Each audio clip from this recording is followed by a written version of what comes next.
स्वागत है दोस्तों, फिर से एक और गजब सी स्टोरी लेके आया हूँ आप सबके लिए। और इस बार स्टोरी है इंडिया के सबसे फेमस सीरियल किलर में से एक चार्ल्स शोबराज की, जिसे बिकिनी किलर के नाम से भी जाना जाता है। उसकी खास बात ये थी कि वो पूरी दुनिया में घूम घूम के हमेशा इंटरनेशनल टूरिस्ट का ही मर्डर करता था। और वो इतना फेमस था कि उसके ऊपर नेटफ्लिक्स में द सरपेंट के नाम से एक वेब सीरीज भी आने वाली है। और तो और उसकी दूसरी बीबी निहिता विश्वास कलर्स टीवी के बिग बॉस सीजन 5 में कंटेस्टेंट भी रह चुकी है। दोस्तों, स्टोरी थोड़ी सी लंबी है, इसलिए स्टोरीज को 2 छोटी वीडियोस में डिवाइड कर दिया है। तो शुरू करते हैं पार्ट 1। दोस्तों, स्टोरी शुरू होती है 1944 के वियतनाम के साइगोन शहर में, जहां चार्ल्स शोबराज पैदा हुआ था, जिसकी मां वियतनामीज और पिता भारतीय थे।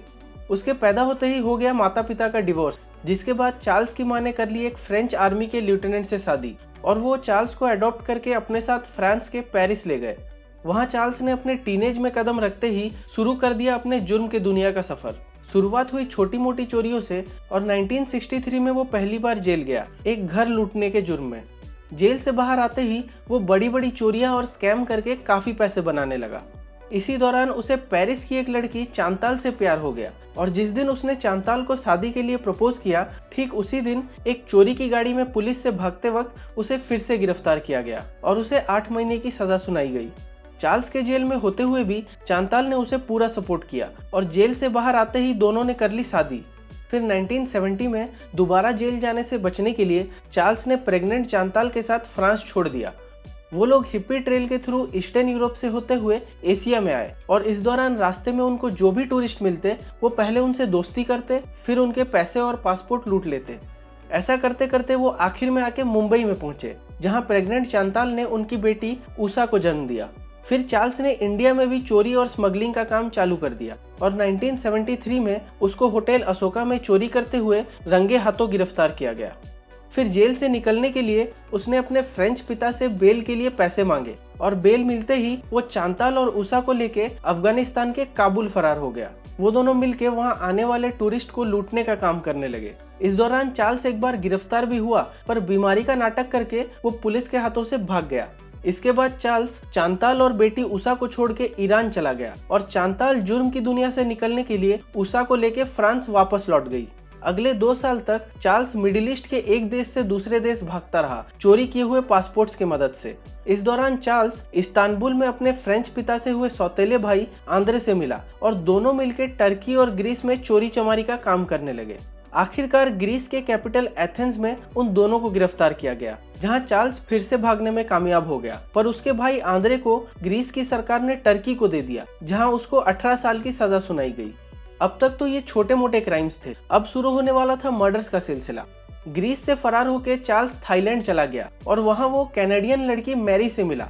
मैरी चार्ल्स की पर्सनैलिटी से इतनी इंप्रेस हो गई कि वो उसकी क्राइम पार्टनर बन गई। इसके बाद वो धीरे धीरे और भी लोगों का विश्वास जीत के अपना एक गैंग बनाने लगा। जैसे एक बार उसने 2 फ्रेंच लड़के यानिस और जैक्यूस को उनका खोया हुआ पासपोर्ट वापस दिलाने में मदद की, जिसे उसने खुद ही चुराया था। फिर एक और बार फ्रेंच लड़के डोमिनिक, जिसकी तबीयत काफी खराब थी, उसे अपने घर में आश्रय देके उसका इलाज करवाया, जबकि चार्ल्स ने खुद ही डोमिनिक के खाने में हल्का सा जहर मिला के उसकी तबीयत खराब की थी। और एट लास्ट वो मिला एक इंडियन आदमी अजय चौधरी से, जो कि ऑलरेडी एक क्रिमिनल था, और वो चार्ल्स का सबसे भरोसेमंद राइट हैंड मैन बन गया।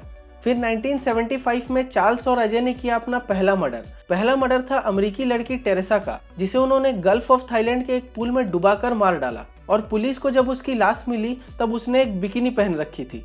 अगला मर्डर किया उन्होंने टर्किश आदमी हकीम का, जिसकी जली हुई लाश पटाया के उसी रिजॉर्ट के पास पाई गई जहां चार्ल्स और उसका गैंग ठहरा हुआ था।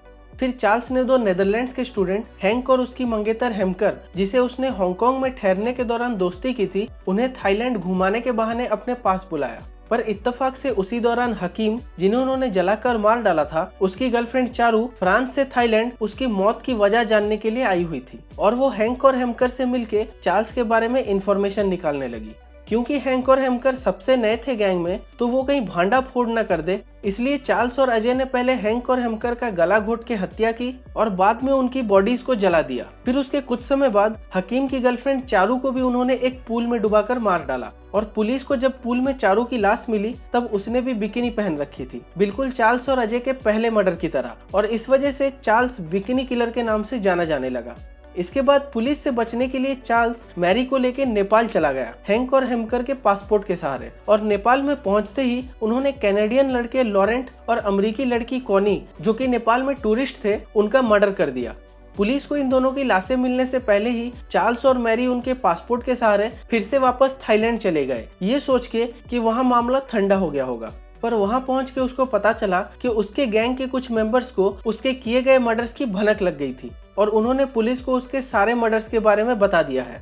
पर अजय अब भी उसका वफादार था और वो अजय और मैरी को लेके पहले वाराणसी आया, जहां उन्होंने इजरायली आदमी एलन का मर्डर किया ताकि उसका पासपोर्ट हथिया सके।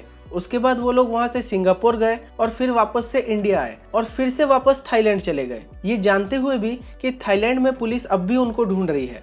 थाईलैंड पहुंचते ही पुलिस ने उनको गिरफ्तार कर लिया और इंटरोगेशन चालू कर दी। पर टूरिस्ट के मर्डर की बात पूरी दुनिया में फैलने से थाईलैंड की टूरिज्म इंडस्ट्री पे बहुत बुरा असर पड़ता और इस वजह से थाईलैंड की अथॉरिटीज ने उनको रिहा कर दिया। और यहाँ खत्म होता है स्टोरी का पार्ट 1। थाईलैंड पुलिस से रिहा किए जाने के बाद उन्होंने क्या किया, ये जानेंगे पार्ट 2 में। अब तक की स्टोरी अच्छी लगी हो तो लाइक ठोको यार, और सब्सक्राइब नहीं किया तो सब्सक्राइब बटन को भी ठोक दो। देखने के लिए शुक्रिया, मिलते हैं पार्ट 2 में।